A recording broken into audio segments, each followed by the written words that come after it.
Өзүң айтып коесуң. Эфир. Ассаламу алейкум, кадырлуу агайын туугандар. Биз азыр Бишкек шаарынын ички иштер башкармалыгында ГУдун алдында турабыз.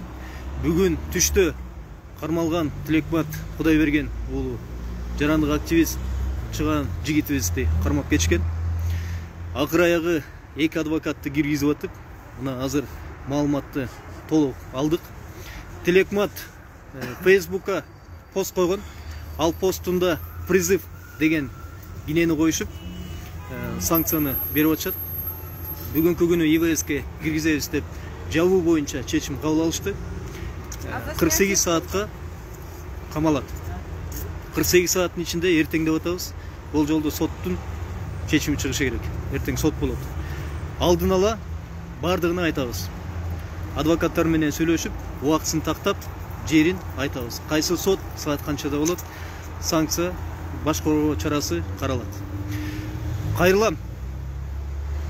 Урматтуу Камчыбек Кыдыршаевич, Талант Мамытов учурунда Ак үйдүн заборунан секирип, бийликти алуу боюнча күнөө коюлган. Акырында бардыгы таза деп тазаландыңар. Бүгүн бийликтин туура эмес кадамдарын, мыйзамсыз иштерин айтып жаткан жарандарды, жаштарды камап коркутуп атасыңар.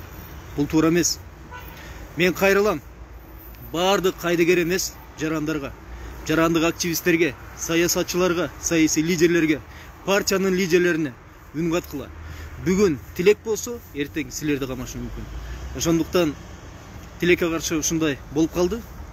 Тилекматты Facebook'та жазган посту үчүн призыв деген гинени коюшуп, ИВСке алып киришти.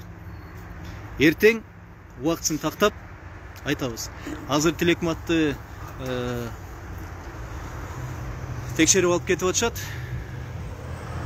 Штабтан балдар менен дагы сүйлөшөбүз. Эртең соттон кезигебиз. Акыркы сөзүм. Урматтуу президент мырза, кечээ митинг менен келгенсиз. Бүгүн митинг эмес, Facebook'ка жазган посттор боюнча камакка алган туура эмес. Ал жерде Садыр Жапаров президент деп айткан эмес. Болгону өзүнүн оюн жазган, пост чыгарган. Ошону призыв кылып, бийликти басуулу коркунчу деп күнөөнү койгонуңар туура эмес. Эртең соттон кезигебиз. Урматтуу Facebook колдонуучулар, биз бүгүн Тилекмат Куреновду колдоп келдик. Азыр ГУдун алдында турабыз.